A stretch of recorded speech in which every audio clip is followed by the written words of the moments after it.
For many people, climate change sounds like an environmental discussion. Something about melting ice caps, rising temperatures, or distant global conferences. But today, climate change is no longer only an environmental issue. It is a financial risk. It is a business risk. It is an insurance risk. And increasingly, it is a personal risk. This is called environmental or climate risk. Climate risk refers to the financial and economic uncertainty caused by changing weather patterns, environmental degradation, and extreme climate events. And across Africa, including Ghana, this risk is already visible.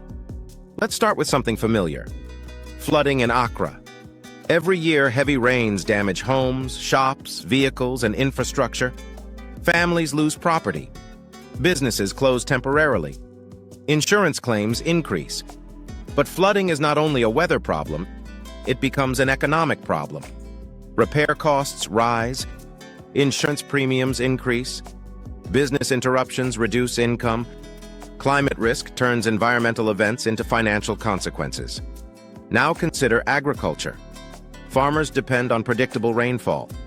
When rains delay or become irregular, crops fail. Food supply reduces. Food prices increase.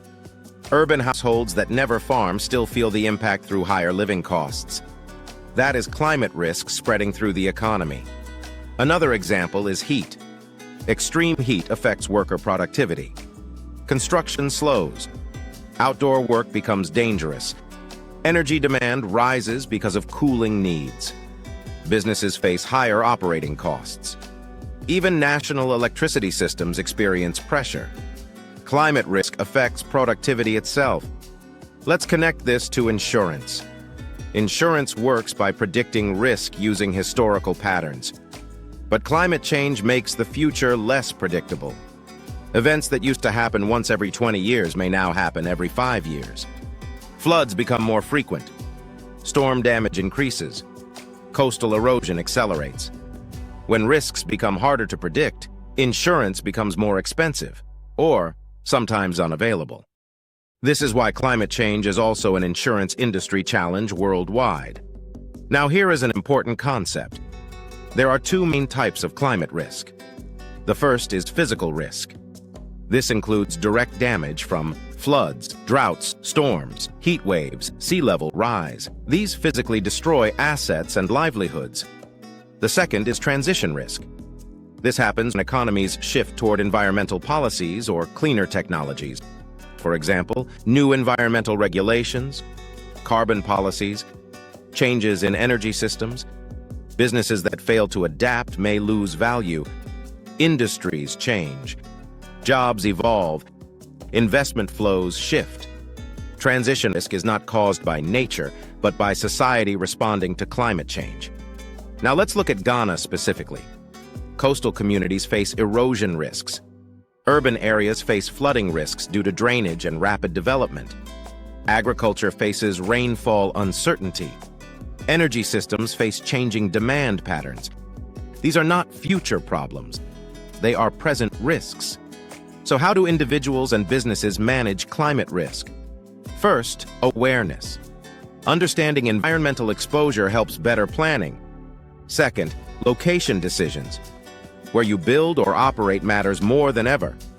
Third, resilience planning. Improved drainage, stronger construction, backup systems. Fourth, insurance protection where available. Insurance cannot stop climate events, but it reduces financial shock. Fifth, sustainability thinking. Businesses that adopt efficient energy use and responsible practices often become more resilient. Here is the deeper lesson. Climate risk shows us that risk is interconnected. Environment affects economy. Economy affects insurance. Insurance affects financial stability. And financial stability affects everyday life. Risk management in the modern world is no longer only about avoiding loss. It is about building resilience. Resilience means the ability to recover after disruption. The future belongs not to those who avoid change, but to those who prepare for it. Climate risk is not only a global discussion, it is a local reality. and understanding it allows individuals, businesses, and societies to make smarter, long-term decisions. This is the Risk Lens with Dennis, where we look at money, life, and business through the lens of risk, clearly, practically, and honestly. Subscribe, because risk is everywhere, but ignorance is optional.